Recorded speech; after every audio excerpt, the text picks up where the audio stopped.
ఇలాంటి కాలేజీ భారతదేశంలో అయితే మరొకటి లేదు. చిన్న చిన్న కాలేజెస్ ఉన్నాయి. సేజ్ యూనివర్సిటీ అని మధ్యప్రదేశ్లో, అక్కడ ఇక్కడ ఒకటి అరా యూనివర్సిటీస్ ఉన్నాయిలే కానీ బట్ వెరీ రేర్.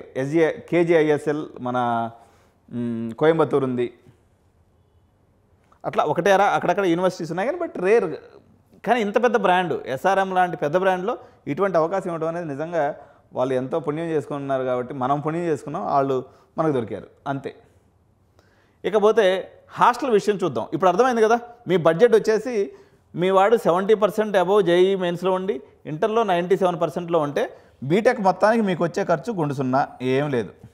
41,000 దానికి వేణుగోపాల్ రెడ్డికి ఒక 10,000, ఢిల్లీ ట్రిప్కి ఒక 10,000, 61,000. హాస్టల్కి వచ్చేసి మన హాస్టలే ఉంది 1,30,000. అంటే ఇది ఒక మొత్తం ఒక 6 లక్షల్లో మీకు బీటెక్ అనేది అయిపోతుంది హాస్టల్తో కలుపుకొని. కాదండి మేము అంత దూరం పోయినాం కదా, ఖచ్చితంగా మేము క్యాంపస్ హాస్టల్లో ఉండాలి అనుకుంటే క్యాంపస్ హాస్టల్ ఫెసిలిటీస్ గురించి చూద్దాం మనం ఇప్పుడు.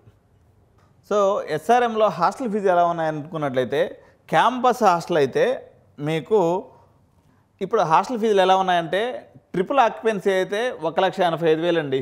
ఇది ట్రిపుల్ ఆక్యుపెన్సీ అనేది ఓన్లీ బాయ్స్కి మాత్రమే ఉంది. హాస్టల్ జర ఎక్స్పెన్సివ్. ఢిల్లీ ఎన్సీఆర్లో మీరు అందరూ అనుకుంటారు కాలేజ్ ఫీజులు తక్కువ ఉన్నాయి కదా పోతాం, కానీ హాస్టల్ అనేది మాత్రం నిజంగా ఎక్స్పెన్సివ్. ఎందుకంటే కంపల్సరీగా ఏసీ మెయింటైన్ చేయాలా, కంపల్సరీగా హీటర్స్ మెయింటైన్ చేయాలా. కాబట్టి మీకు హాస్టల్ ఫీజు అనేది బాయ్స్కి అయితే 1,85,000.